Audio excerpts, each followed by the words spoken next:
Good evening and welcome to This Is The Day. It's the second day of July. Well, Fred, Ishaku introduced Fred. Today, this month is my birthday month. It's your, from the first until the end of the month, Yes, it's your birthday. Yes. That is That's how unfair. we We do only it. get to get one day and you get the whole month. Anyway, welcome to This Is The Day. We're live on Family TV, also live on Family Radio. Please tell us your name and tell us what we're doing today.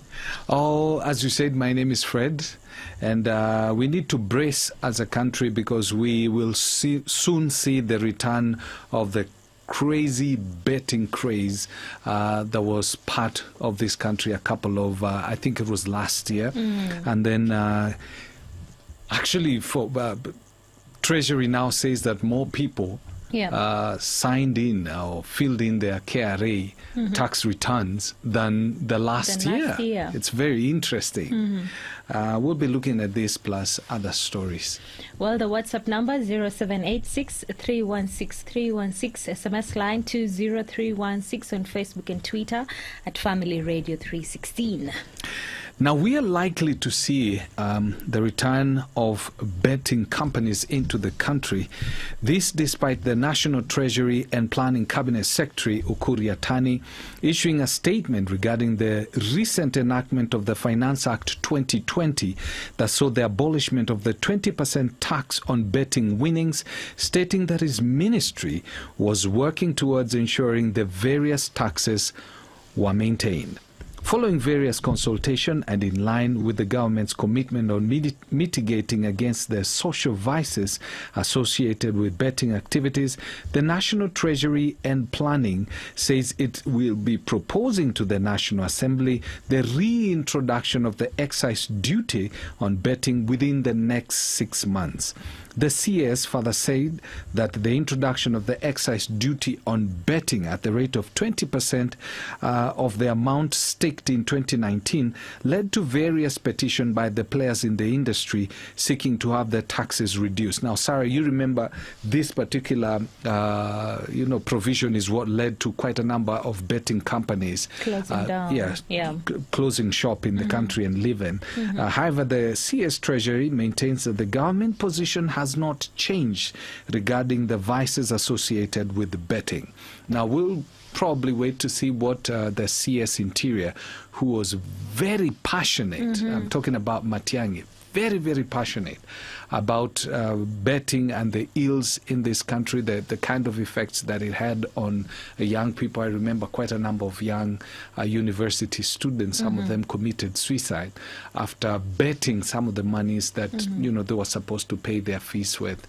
So in the next couple of weeks, couple of months, we're going to see most of these betting companies coming back, and the craze is going to go back.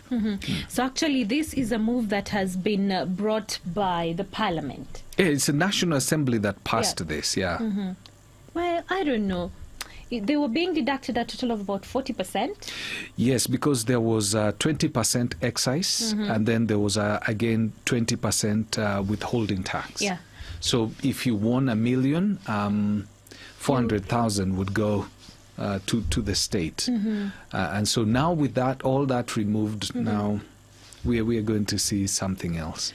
I personally don't like that move, but I want to hear from you. Please tell us, are you in support of the move by Parliament to actually abolish the 20% excise duty that was taxed on betting firms, and that is actually the person that has won? Are you in support of that? They have removed that 20% deduction.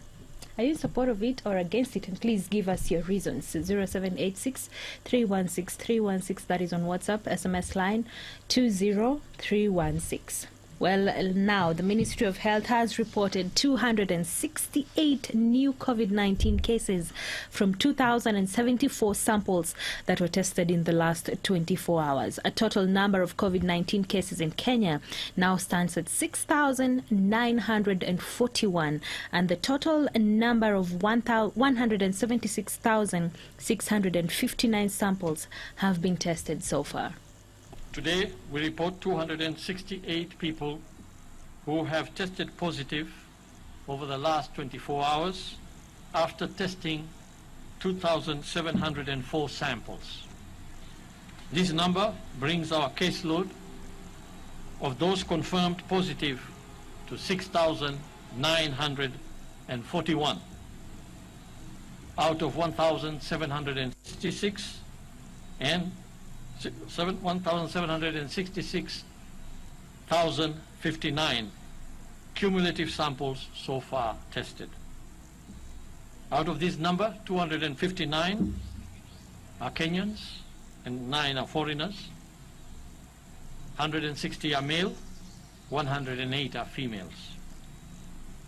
The youngest is 1 year old, the oldest is 80. We are also pleased to inform you that we have discharged 20 patients over the last 24 hours from the various hospitals where they were receiving treatment, and this now brings to 2,109 the total number of recoveries. We have also lost 3 more patients to the disease, bringing to 152 the total number of fatalities in the country. Well, Dr. Rashid Aman, through the Ministry of Health, also called on people with underlying health conditions, especially those with diabetes and hypertension, to focus more on their diet. He calls upon people living with diabetes and hypertension to live healthy by consuming healthy diets based on locally available foods.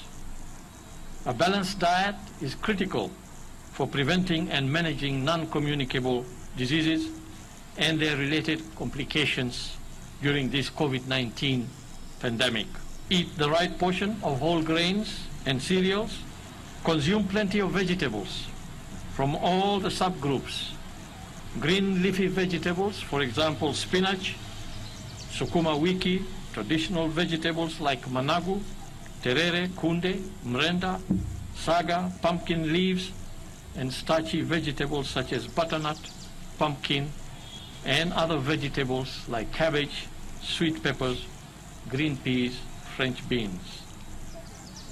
Eat a variety of fruits that are in season and readily available in the market, such as oranges, mangoes, ripe bananas, apples, watermelon, and others. Saga? Oh, I mean, the CAS meant saga. Saka for Hallelujah, you know. But he said saga anyway. You know, we really need to take this thing seriously, yeah? Because if you go to Kwale, I mean, if you juxtapose Kwale and Nairobi, I mean, the difference is like light and darkness in this sense. In Nairobi, people have taken serious, at least in parts of Nairobi, people have taken seriously this aspect of, you know, wearing face masks to protect themselves. You go to Kwale, I mean, majority of people are not putting on their face masks. Guys are just walking around, doing their business, going about their business, no social distancing. I mean, they're just going about, and it's bringing a lot of issues because quite a number of people there, when asked, are saying, Corona does not exist. Naambia kuna corona hapa Kwale, mbona tujaona daktari wanakuja na pima watu? Hatujaona watu wakuja kunyusia dawa huku. Watu hawafuati masharti kwa sababu wako katika harakati ya kutafuta, maana wamelemewa na shida nyingi. Wanafanya vile serikali anasema, anafaa max, lakini hakuna chakula bana. Sasa hii ni shida gani? Well, there we have it. And remember, yesterday we were talking about people not believing that this virus is actually there and true and killing people until you have someone close to you actually suffering the same. So, and remember, Kwale is one of the counties that was actually in the epicenter of the virus before now they decided that everything has come back to normal. And it's very unfortunate. Yeah, you know, in cases like this, experience is not the best teacher. Yeah, sure. Because you might just get taught a lesson that lasts eternally. Well, Essie Kimeni is saying, and where else does one enjoy the cool of the evening except here? This AC girl, you know? Anatupaka mafuta kwenye mgongo wa chupa. I learned my Swahili there. And she's saying, betting farms? I'm still thinking.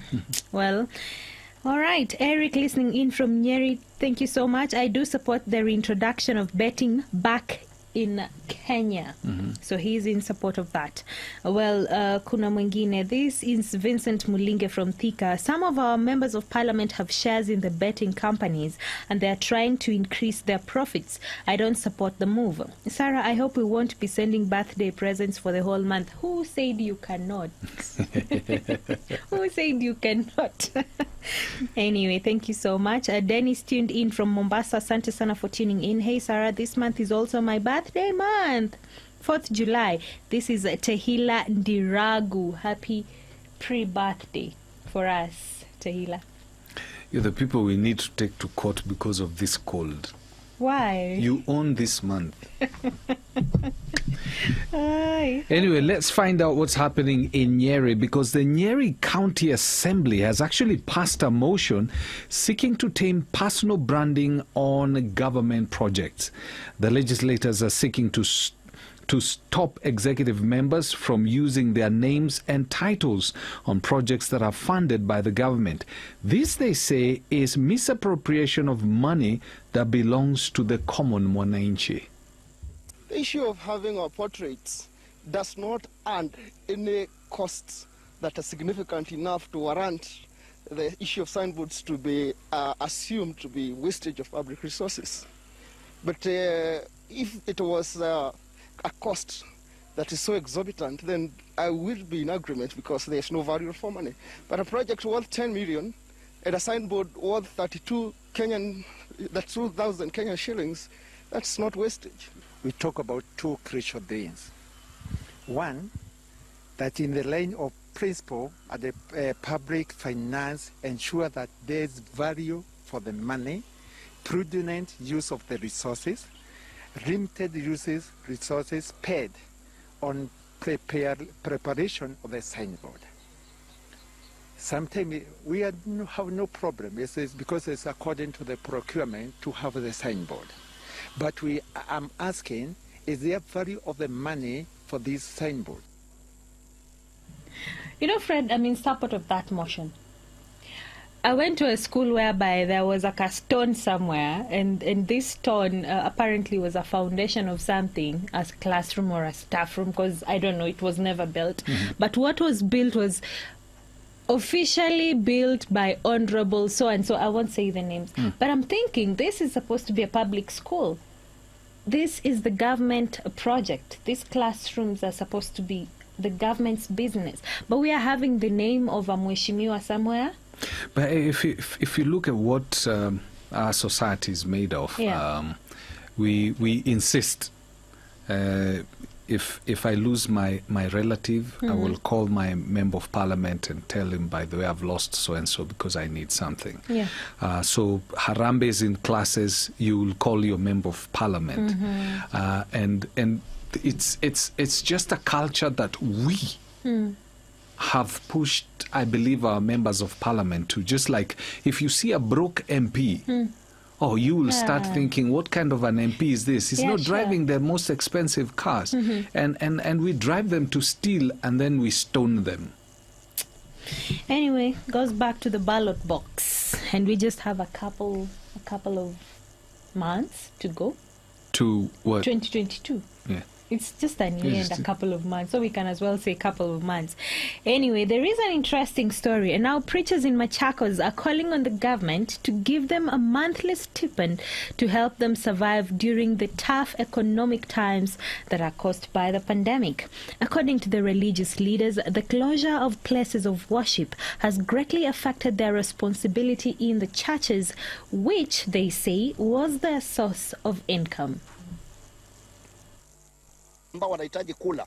So kama serikali tunawaomba ya kwamba mkaangalie kama mnaweza mkatengeneza at least njia ya kusaidia wachungaji, manake kwa jumla ni vizuri ya kwamba tuelewe kwamba wachungaji wako kwa shida kubwa. Kwa hivyo kama serikali inaweza tengeneza njia, mikakati, mpangilio wa kusimama na mchungaji, itakuwa ni baraka kubwa katika nchi yetu ya Kenya. Wengine wanakaa katika manyumba ya kukondisha, na kwa hizo miezi bado wale ambao wanatukondisha nyumba bado wanataka kulipwa.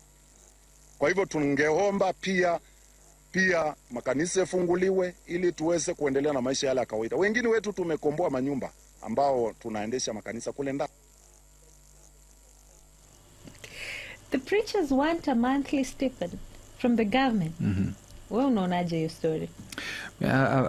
I believe the congregation needs to take care of the person who takes care of their spirits, takes care of their spiritual life, you know. I think that's one responsibility that the congregation needs to take. And so I don't understand. I mean, the congregation has deserted, so there's a big problem there. All right, and that's it. Tomorrow we'll be talking about taking care of your brother, and that also includes our preachers, taking care of them during this time of COVID-19. And maybe this is one of the points that we should look into. When we have now preachers asking the government to give them a monthly stipend, well, maybe we should have done something.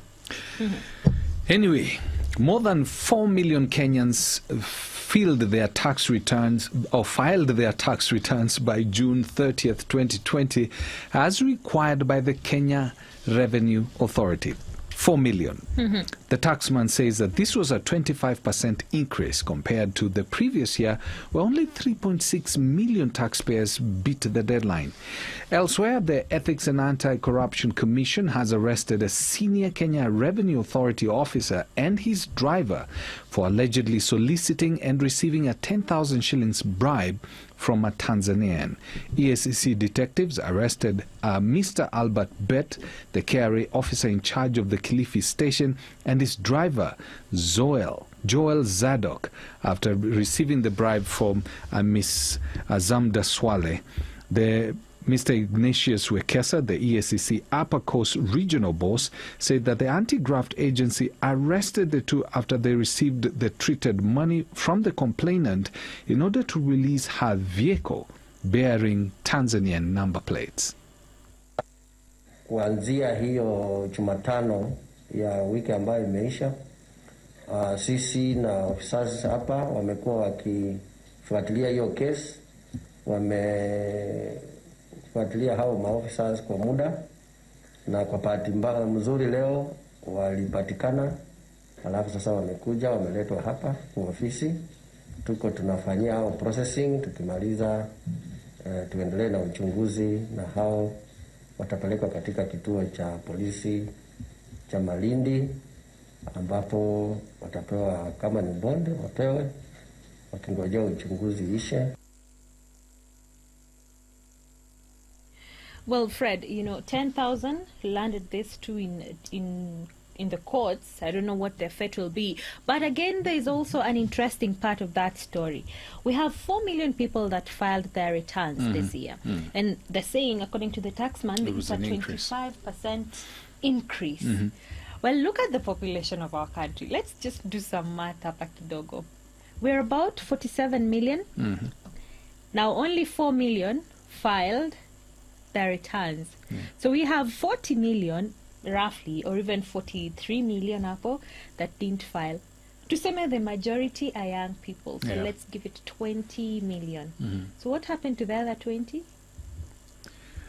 That's $1 million question. That's the question, right? Yeah. We're supposed to be filing our returns, man. We just give Caesar what belongs to Caesar. True. Anyway, I know a couple of us have these applications in our phones where we just look at our health, heartbeats, how much distance you've walked in a day. We have smart watches where people monitor their heartbeats. If we've come across people who just use it because they have heart disease, heart conditions. Well, that is what we call digital healthcare. And now it's the in thing. And with this pandemic, not so many people can actually access a physical hospital to get the healthcare that they deserve. That is where digital healthcare, as you said, comes in. And I was speaking to one Dr. Eric from Access Afya to just understand more about these platforms that also provide healthcare to people and the importance. So this is what he had to say. Dr. Eric, thank you so much for joining us today, and we'll start by asking the question. Please define for us digital healthcare. Hi, thank you for having me. So digital healthcare is, I guess, one of the newer fields of medicine, but to really try and explain it simply for everyone to understand, it's the simplest definition I can think of is essentially just using technology to help whether it's the medical professionals such as doctors, improve our ability to care for patients, and also just thinking about how technology can again be used to improve wellness or healthcare wellness in the population. And I guess one way this could be extended is just thinking about how, again, you can use technology to transform and introduce disruptive technology to the healthcare sector as well. Well, and talking of the composition of digital healthcare, so does it entail, let's say, for example, right now when you're sick, you'll have to go to the hospital, then there is consultation, then there is issuing of drugs, medicine that is, and even injections. So what does it comprise of exactly? Okay, so digital healthcare is actually quite a really wide term. What you've described is one component of digital healthcare, which is the televisit or teleconsultation. So just like you would go into a hospital and have a consultation or a visit with a clinician, with a doctor, you can actually have that occurring over IT or over the telephone or over video call or protected video call, as is ideal with telehealth or telemedicine platforms. Other aspects of digital healthcare are much closer to home. I'm sure many of us have an app on our phones which we either use to track, our blood pressures. I know for women, we even have, like pregnancy trackers. We have, body weight trackers, BMI trackers, nutrition trackers. All those actually fall into the kind of digital healthcare space. More and more people are having, like smartwatches or smart bands which are tracking their heart rate. And beyond just kind of that personal or consumer space devices, there's the other side, which is more about how do we collect information on our patients. I know we are very used to having our medical record in paper files, but more and more I know when you go to hospital, your doctors may be sat behind a computer and they're recording your details on a computer. So that actually still falls in the same space of digital healthcare. Another aspect is what I just described, which is the telemedicine. And for us personally, there's another angle, which is digital diagnostics, which is there are more and more smart tools or devices that are coming into our practice, which are connected, allow us to collect information on our patients even at a distance or remotely, and also share that information with our fellow colleagues and, discuss the case. And this, kind of titrated or consultation or care of the patient and ultimately results in better results or better outcomes or more efficiency in the delivery of healthcare services to the patient. All right. Well, right now we have the physical hospitals where one just walks into a hospital, I'm not feeling well, and all these, what exactly you're describing is done physically. So what's the benefit of using digital healthcare and not just walking into a hospital? I think you've just described it. Digital is just that. It's you're connecting two places that are separate. In your kind of traditional system, you have to physically travel to a location. Your doctor has to be available at that particular time when you go visit that hospital or clinic. I think one of the biggest benefits of the digital healthcare revolution or telemedicine is that it provides what we like to call time and space independence. You can be like, I'm doing this interview from my home. I can take a consult from my home. The patient, if you're my patient, you can take the consult from your home. You can book your consult at a time that is convenient, so that time and space convenience is a really, really big advantage. I think the other thing is, the value that we gain from home monitoring. And one of the biggest examples I'd like to use is that of, like hypertensive patients. Hyper into the clinic, and either because of the anxiety induced by being in a hospital or a clinic setting, we tend to see pressures. But when they're at home on their own, we tend to see more normal pressures. Use of digital tools actually helps us monitor patients in like the natural environment. We can get richer information because it's not just when they come to a clinic, it's the entire day through their day, wherever they are. So in terms of getting richer information, more accurate data, more complete data as well, I think that's a really, really big win in terms of a benefit for both the doctor and the patient. The more information we have, the better we can manage whatever you have. Well, from the look of things and how you are describing it, then this is the future of medicine. It should be. It should be. Well, yes. Well, thank you so much, Daktari, for joining us today, and we really appreciate the knowledge that you have poured into our brains, because, yes, I have learned a lot personally.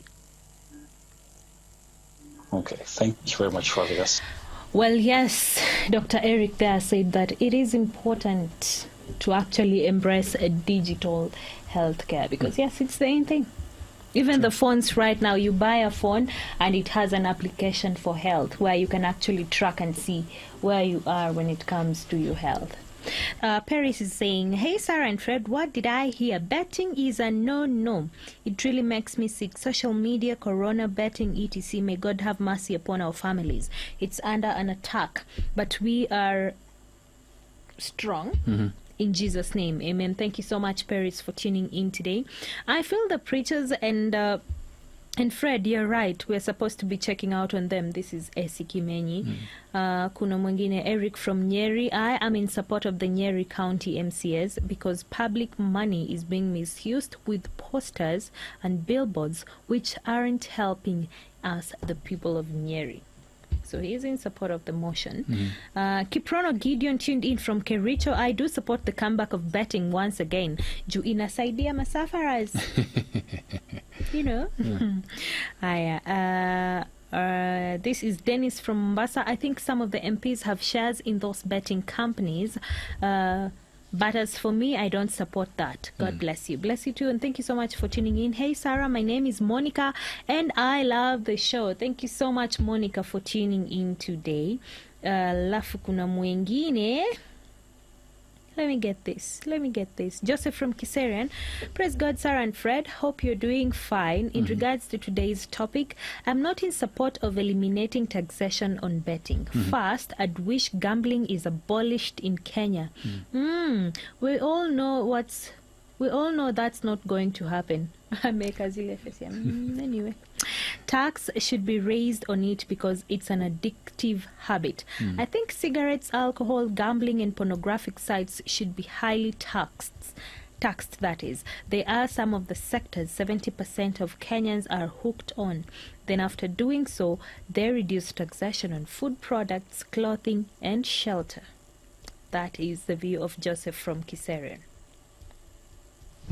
Yep. Interesting. Well, there is another story here, Sirisia. Now, the residents of Sirisia are actually complaining that, and today they staged a demonstration, and this was over the sentencing of their area member of parliament, John Waluke. The protesters claimed that their livelihoods have been affected since Waluke was jailed following the 297 million National Cereal and Produce Board graft case. The residents, however, hope that an appeal is set to be filed by Waluke's lawyer will hand him a chance to serve his constituents until his term comes to an end in 2022.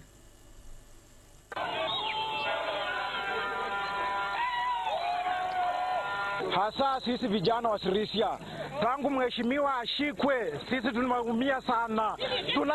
Tunalia haki kwa wana Sirisia. Tafadhali President Uhuru Kenyatta, tuachie mbunge wetu akuje tuendelee na maendeleo tafadhali. Sisi tunaumia. Tunaumia tafadhali serikali. Tunaomba serikali iliyokuu ikaweze kuingilia kati na kuachilia mheshimiwa wetu arudi kwa ground afanyie watu wetu wa Sirisia. Miradi ambayo zilikuwa zinaendelea zimezimamishwa. Alikuwa anajenga makorova, bado zimezimamishwa. Watu wa Sirisia hakuna biashara inaendelea. Watu wa Sirisia hata wapota saisi hakuna biashara inaendelea. Kwa maana wamehusunika na mheshimiwa wetu. Sisi tunalaani hiyo kitendo, mheshimiwa wetu akaweze kuachiliwa ili maendeleo ya Sirisia ikaweze kuendelea. Na kama mheshimiwa wetu hatatoka nje, sisi watu wa Sirisia hakuna kura yenye itapikwa Sirisia. Well, interesting. We're the same Kenyans who complain that, oh, after they steal their money, our money, let's take them to court. Okay. Let's look at street children matters. Yeah. Because the county government of Narok has actually kicked off a process of counting street children in the county with an aim of rehabilitating them back to the society. According to the area representatives, this exercise will help reduce the growing number of street families in the country. Kenya has more than 46,000 street children and families. This is according to the national census that was conducted last year. Ikiwa mtoto amesukumwa kutoka nyumbani na shida, tutafanya kile kitu inaitwa background check, kwa sababu tunaweza mtoa hapa tumrudishe nyumbani kwa wazazi wake, kumbe tunamrudisha kwa ile shida ambao ilimfanya atoke kwa familia. Kwa hivyo hatutafanya hivyo. Tutaenda tuangalie mpaka kwa hiyo familia ni nini ilifanyika. Ikiwa familia, ikiwa support inaweza kumsupport kwa sababu mtoto alitoka kwa sababu ya hiyo shida, sisi tufanye hivyo. Watoto hawa wako na changamoto mingi kwa sababu wakilala town, background ya hawa watoto wengine wako poor, wengine ni kukosa mwelekeo kwa sababu wazazi wamewachana. Msichana huyu anaweza fanywa defilement, uweze kuokoa watoto wetu wote katika street. Well, now Narok is taking up the exercise of counting street children. That is after Nakuru also did the same last month, last month. And actually other counties should actually follow suit. Question is, okay, we've just said that, this was done. We already know how many there are, the families, 46,000 street children and families. If they were counted in the national census, I guess that the information is easily available for the counties. They can know probably how many people come from our areas and that. Duplication of labor? I don't know. Yeah. You remember what we were talking about, using funds that are supposed to cater for the mwananchi and literally misappropriation of funds? But maybe they're seeing something we are not seeing. Okay. Maybe the data is not available. I don't know. But I thought you could be able to access such kind of data instead of having to go through the same process that was done during the national census.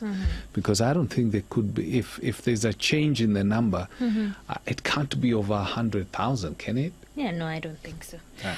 Well, I have some friends who are tuned in. Dawn, Shali, and Benja tuned in all the way from South Sea. Thank you so much for tuning in, and keep it here, Family TV and Family Radio.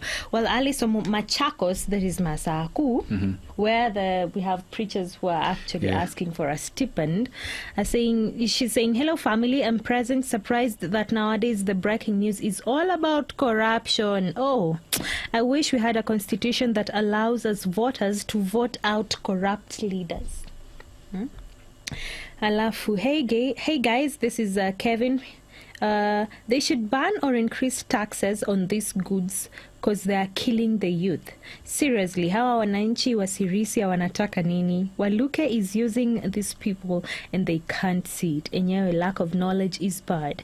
And Esi Kimenyi is in support of that and saying, I think Kenyans are just insane. Oh yeah, okay. Good evening. Betting is gambling and such is plainly evil. We can't reiterate the effects. 20 million gamblers betting on 100 shillings only for the farm to give 100. That is okay. Let's take this again. 20 million gamblers betting on 100 shillings only for the farm to give 1 million as a thank you is ridiculously wrong. As for preachers, there is a normal that we can't afford to go back to if we are so genuine to have a revival. There is a normal, according to him, that we cannot go back to. That's True. for the preachers. Oko Alfred, thank you so much for tuning in from Kisumu. There is a story about China. Is there? Yes. Yes. Talk to Story me. number 10. This story is actually about there is a new law, and there has been widespread international condemnation of China, that is, following a parliamentary vote to impose the new national security law that is for Hong Kong. And the legislation was brought up in response to last year's pro-democracy protests, with the residents potentially facing life jail if they take part in these demonstrations, you know. And right now, the UK Foreign Secretary Dominic Raab described China's action as grave and deeply troubling. Listen in. The question of how long we could tolerate such a gaping hole in national security has to be asked and answered. Since last June, Hong Kong has been traumatized by escalating violence fanned by external forces. You have repeatedly said that it will be a tiny minority of people who could be prosecuted and targeted by this law. Are you anticipating dozens of people being prosecuted? Hundreds? Thousands? I would rather not to be able to, not to arrest or prosecute anybody if everybody abides by the law. The purpose of this piece of legislation is not just to punish, it is also to deter people from committing such serious offenses as secession, subverting the state power, terrorist activities. Probably in the future, we may never see 1 million people on the street again, not because we are satisfied with the government, but just because we are now living in fear. Well, there we have it about Hong Kong. Yeah. Just you're found on the streets demonstrating, and you might face a jail term of lifetime. Life imprisonment. Yeah, life imprisonment. That's not funny at all. Anyway, let's jump from China issues to U.S. issues, where New Yorkers are basically enjoying a dip in the sea at Coney Island after the city opened its beaches to the swimmers. Once the epicenter of the coronavirus pandemic, New York City is gradually reopening despite a surge of new virus cases in other U.S. states. Weather's nice, so after being in the house for 2-3 months without really coming out to the beach, it's amazing. It feels great because I've been waiting for the beach to open. Like with this whole corona going on, I wasn't really too sure about the beach opening. Like I don't think the pool will open, but I'm so happy that the beach is open because nobody wants to stay stuck in their house the whole summer. It was cold in the beginning when I started coming to the beach, and then it's getting warmer and stuff. Well, he enjoyed it. He loved it. We expected for him to cry, but he liked it. We challenged him, even though the water was a little bit cold, but he took it. I think people are ready to get out and be outside again and enjoy what we have.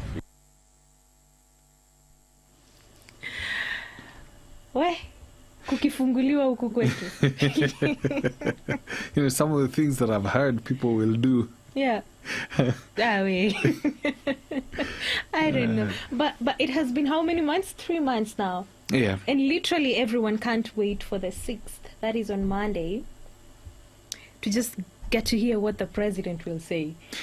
Probably he'll speak over the weekend. I can tell you there are people who are just waiting. They have their car, they've filled up in terms of fuel. They have their bags ready, everything set, waiting for the president to say, "Yopen." Before he can think twice, they will be past the boundary out of the county. Well, one of the beaches in Mombasa that is so much crowded is, I think, Pirates Beach. Now imagine if it's opened like what is happening in New York Saizi. Yeah, that would be a disaster. Crazy. And that would be a disaster. Anyway, let's see what happens. Let's see what the president's going to say. Obviously, possibility the curfew will be lifted. You know what will be funny? If that is, he opens up the country, but tells us to have masks. Can you imagine people swimming with their masks? Thank you so much for tuning in to This Is The Day. My name is Sarah Otieno. And I'm Fred. For this and more of our shows, log on to www.familymediaonline.com to enjoy a wide variety of programs, from current affairs to testimonials and features, pastoral and inspirational shows, kids entertainment, and so much more. Also stream live on www.familymedia.tv.